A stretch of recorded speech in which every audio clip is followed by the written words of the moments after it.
The topic is African American unity for success. And of course, we have talking about African American unity for success, Pastor Kelvin Walker, who is the pastor of the Hands of God Christian Church.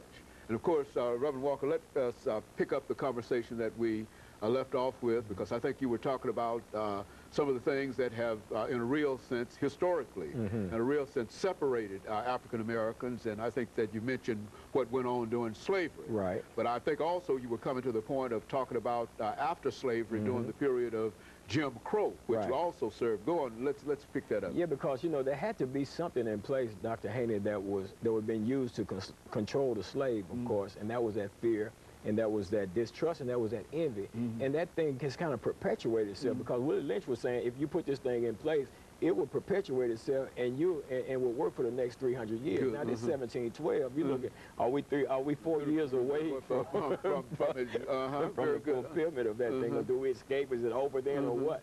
But the thing is, and then that thing has transcended, you know, after slavery ended, then you had to go through a period of reconstruction and stuff like that. The old South, things were changing and stuff, the war was over and everything, and then you had some blacks that were far better off than other blacks, so there was a separation that caused some disunity, because now you got the blacks that wasn't, you know, you had some slave owners that really cared for and took care of their slaves, so when they left, they gave them some things and stuff like that, and some of those blacks were intelligent enough to start business and start doing some things, and then that created, even further perpetuated that envy and that distrust. So now it is, now they're saying, now, since they have already been taught to not trust anybody black, so now when you got a black person that's got a business, they're not going to trust you enough to come to your business and patronize your business and to associate with you. So now you got this further separation that's going on. And then, you know, of course, as time goes on, you got the separate but equal. So now you got segregation going on. And then you've got, you know, and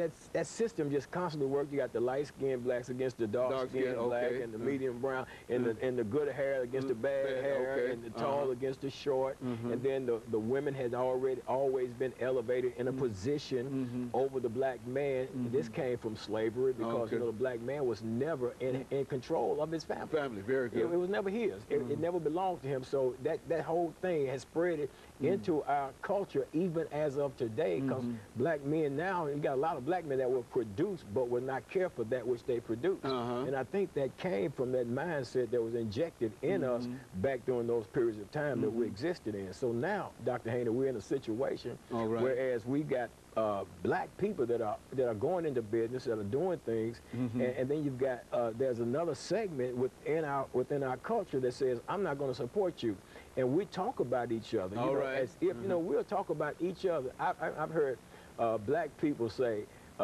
negative things about black people as if they wasn't black themselves. You know, I know. And that mindset, Dr. Haney, needs to be dealt with and needs to be stopped.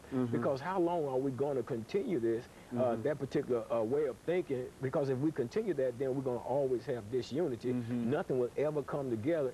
If I'm jealous and envious of you, Dr. Haney, because you know you're doing a TV show, and instead of thanking God that you have positioned yourself or in a position to do that, then if I'm jealous and envious of you, then I can never attain to the level that maybe you've attained to, and at the same time, you won't be willing to pour into me, because you can sense that there's an air of jealousy about myself and envy towards you because of your hard work and diligence in getting where you are. You know, it seems to me that what you're saying here is that there are a number of things that keep African Americans from being successful.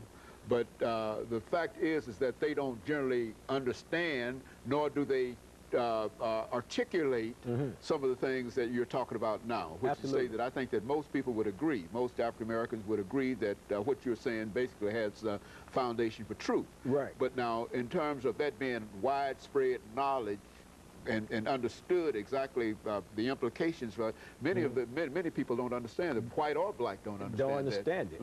And a lot of the thinking is, this is just how I am. But we have to go back and find out, why am I thinking like this? Why is it that if a black man or a black woman has a product and that you won't buy and purchase that product, even though it's at the same price of the other product. And same quality, oftentimes giving the same quality, I mean, the same thing. Yeah, the exact same thing. And so you got to go back and find out why is it that I won't do that, and to search that thing back, and whether the Willie Lynch letter is true or whether it's not true, the things that the outcome, the outcome is definitely there. Still the same thing. You know, as a matter of fact, this was one of the major themes, I think, Pastor Walker, in the early 1900s, in terms of African Americans buy black. This kind of idea that African Americans ought to support African Americans, which is not to say that you ought to exclude other groups. Absolutely. But if you look at other groups in this country as well, you generally find that if they have businesses, whatever, they generally can find patronage among themselves, you see. And so this is one of the things I think that what we're talking about here is that we don't seem to recognize that this is a product of disunity. And unless we can recognize that this is a product of disunity, then there can be no what we call future success. And Dr. Haney, you look at other cultures, and all other cultures, they really support themselves. They support themselves, you know.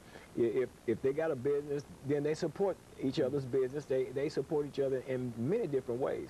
Now, people, especially black Americans, we'll have a problem with immigration. You know, we'll have a problem with illegal immigration, which that is a problem.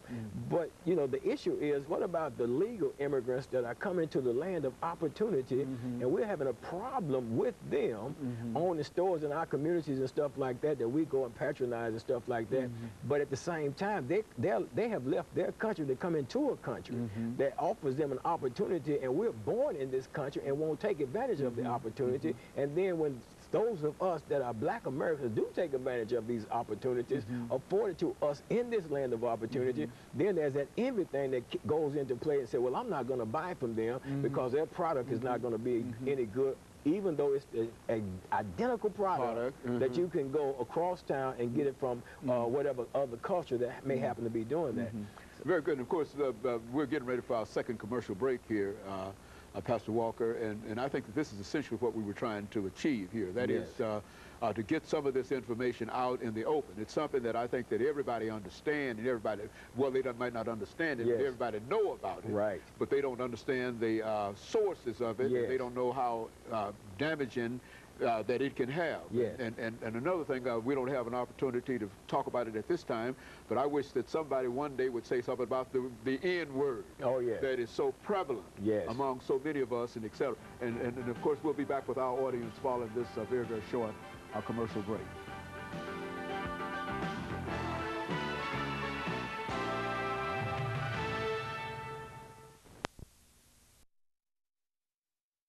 Indiana today.